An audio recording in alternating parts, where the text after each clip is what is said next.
Big Goof and Little Goof. Let me tell you a story about this book and why it's important to me. When my daughter Franny was small, we found a copy of this book at her grandmother's house. And whenever we'd go to visit, I'd have to read her this book, even when she got a little big for nighttime stories. Well, one day we went and we couldn't find it. The book was gone. For years and years and years, we had lost Big Goof, Little Goof. And when I heard I was having a grandson, I thought, I have got to find it. So I searched the internet and I found a copy. And I hope you'll enjoy it. Big Goof and Little Goof are not the smartest guys in the world. A pet for the Goofs.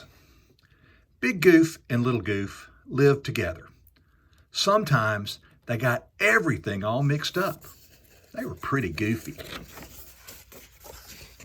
One day, Big Goof and Little Goof were working in the yard. A turtle walked by. "Look at that cute little animal," said Little Goof. "What is it?" "Well, I don't know," said Big Goof. "We could keep it for a pet." "Well, we've never had a pet before. We might do something wrong." "We'll read a book and learn how to take care of it," said Little Goof. Well, the goose picked up the turtle and walked to the library. "Do you have a book on pets?" Big Goof asked.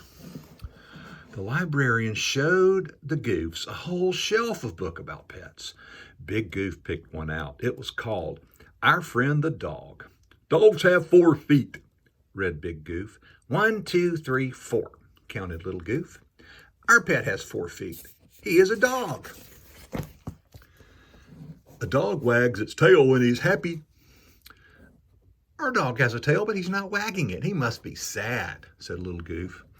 Big Goof read on. "A dog needs a bone to chew and a collar to wear. No wonder our dog is sad," said Little Goof. "He doesn't have those things." "Well, let's go get 'em right now." "Come on, doggy," said Little Goof. But the bone didn't make Doggy wag his tail. Neither did the collar. The Goofs felt terrible. Their pet was not happy. They walked around their yard wondering what to do.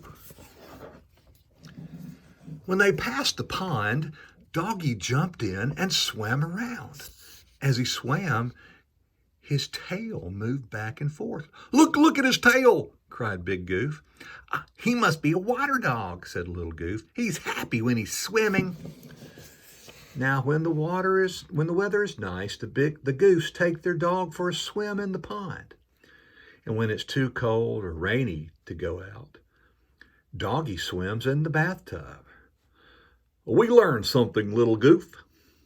Books don't tell you everything. You have to find out some things for yourself."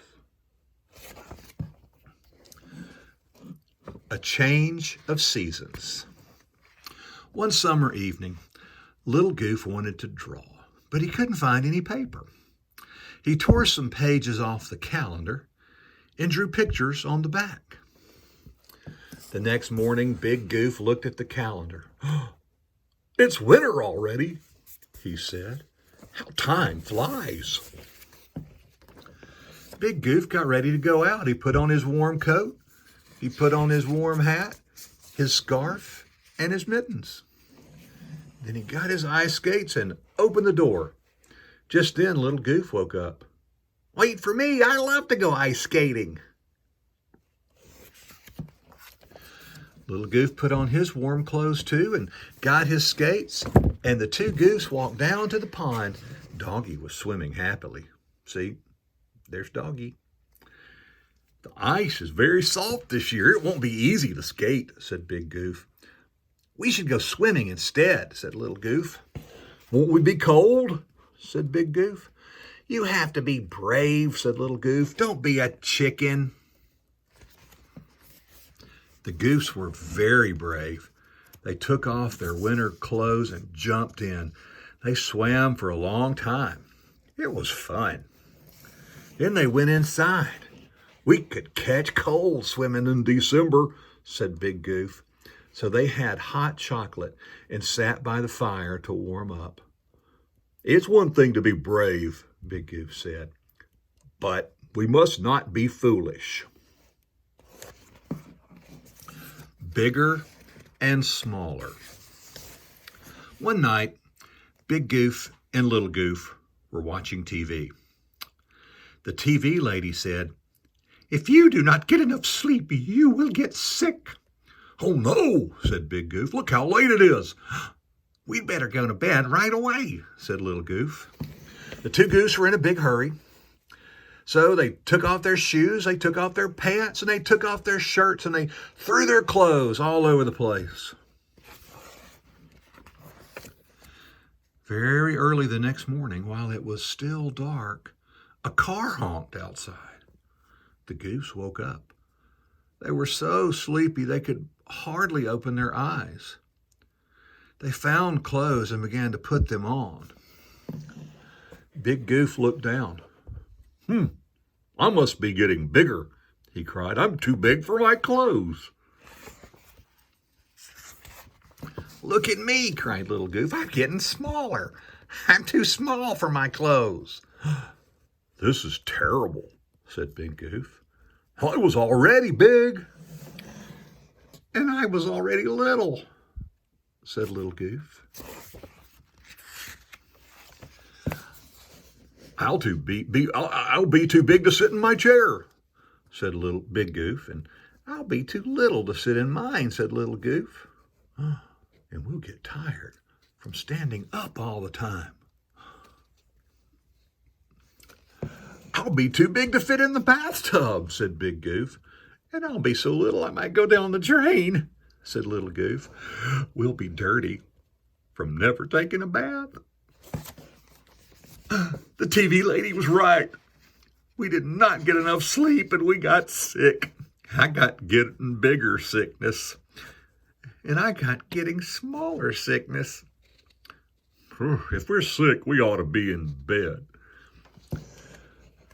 Slowly, the goofs took off their shoes, they took off their pants, and they took off their shirts. They folded their clothes neatly and got into bed and went to sleep. Later that same morning, when the sun was shining brightly, a car honked outside. The goofs woke up.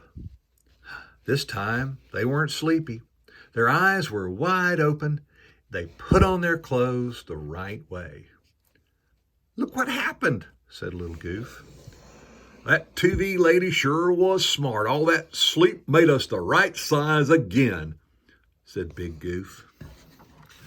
Just look at those goofs now.